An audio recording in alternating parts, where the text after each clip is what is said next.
দেখুন এ তো সবে শুরু হয়েছে, তো আপনি গুনতে থাকুন না, ঠক বাঁচতে গাঁও গাঁও উজাড় হয়ে যাবে।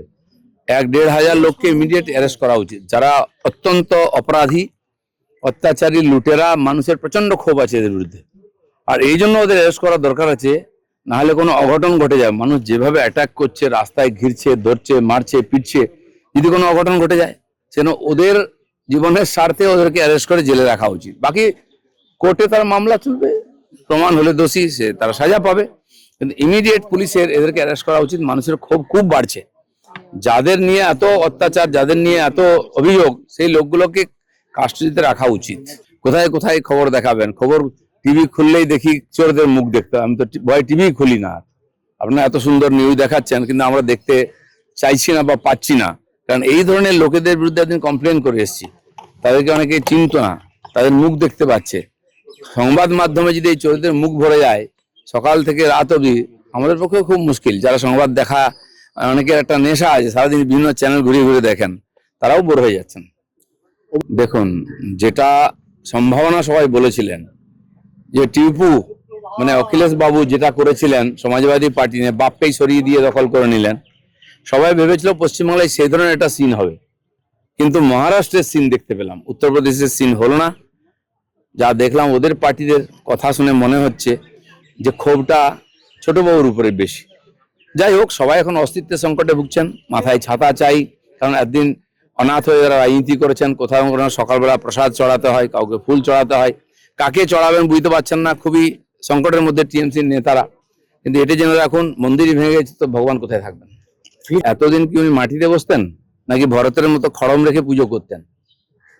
ড্রামাটা দিদির কাছে শিখেছেন তো, কিছু না বলে চুপচাপ থাকুন। আপনাদেরকে লোকে 15 বছর দেখেছে, সমস্ত কিছু লোকের মনে আছে। কি কি ডায়লগ দিয়েছেন, সেই ইঞ্চি সাইজ থেকে ফুট সাইজের নেতা, তাদের ভাষা, তাদের ভিডিও দেখে নিন আপনি, কি অহংকার, মানুষকে, আইনকে ডোন্ট কেয়ার করে একদিন করেছেন। তো যারা ওখানে সকালবেলা হত্যা দিতেন ওই বাড়িতে, আজকে উল্টো মুখে উল্টো কথা বলছেন। আজ ধরে নিন রেজাল্টটা 21-এর মতো না হলেও যদি 1500 সিট পেয়ে টিএমসি সরকারে আসতো, তাহলে কি এই লোকেদের এই কথা শুনতাম আমরা, নাকি এই পদত্যাগের প্রতিযোগিতা হতো? তো আজকে যারা একদিন ভোগ করেছেন, সুবিধা নিচ্ছেন, এই সমস্ত অপরাধের এরাও ভাগী। একা মমতা ব্যানার্জি অপরাধ করেছেন, অভিষেক ব্যানার্জি অপরাধ করেছেন নয়, অপরাধ তো এরাই করেছে। এদের হাতে রক্ত লেগে আছে, এদের হাতে পাপ লেগে আছে। সবাইকে একই দৃষ্টিতে দেখতে হবে। অন্যায় যে করে আর অন্যায় যে সহে যেমন না, সেরকম অন্যায় যে দেখে আর অন্যায় যে করে, দুটোই সমান দোষী, সবাইকে সমান সাজা দেওয়া উচিত। এখন কি হবে বলা যাচ্ছে না। খালি কলকাতা নয়, পশ্চিমবাংলার এই 135-40টা পুরসভা কর্পোরেশন আছে। দেখুন, হাওড়ার মতো পুরসভায় 8 বছর নির্বাচন নেই, দুর্গাপুরের কর্পোরেশনে এরকম 5-6 বছর নির্বাচন নেই। কি সরকার চলছিল এতদিন? এদের তো আগে যাওয়া উচিত ছিল, মানুষ শেষ পর্যন্ত সহ্য করতে না পেরে পাঠিয়েছেন।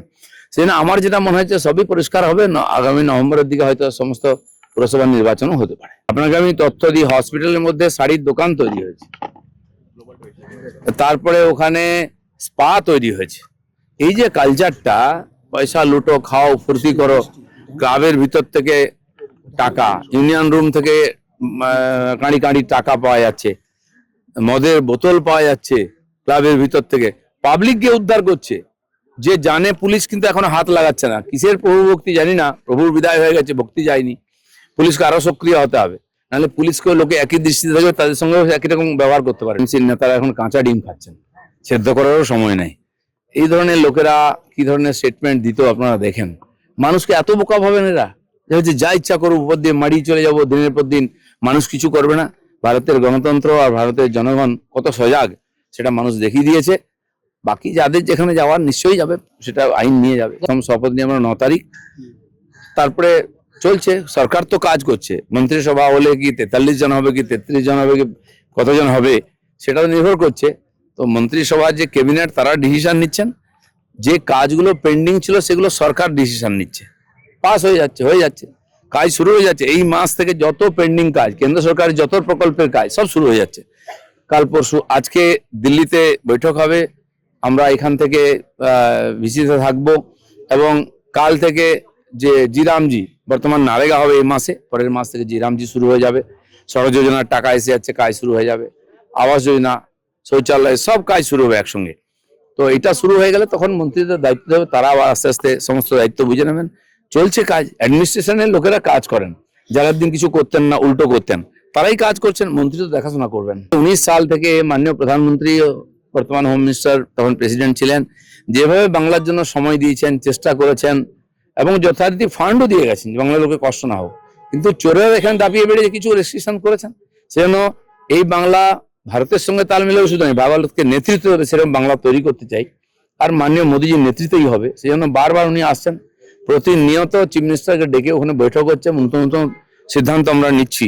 যেন প্রধানমন্ত্রী নিজে এসে এখানে বাংলার মানুষকে আশ্বস্ত করতে চান, যেটা উনি বলেছিলেন ভোটের আগে, যে একবার 5 বছরের জন্য বাংলাকে আমাদের হাতে তুলে দিন, আমরা বাংলাকে নতুন করে গড়ে দেবো, স্বপ্নের বাংলা বানিয়ে দেবো। সেটা হচ্ছে কিনা নিজে দেখতে আসছে।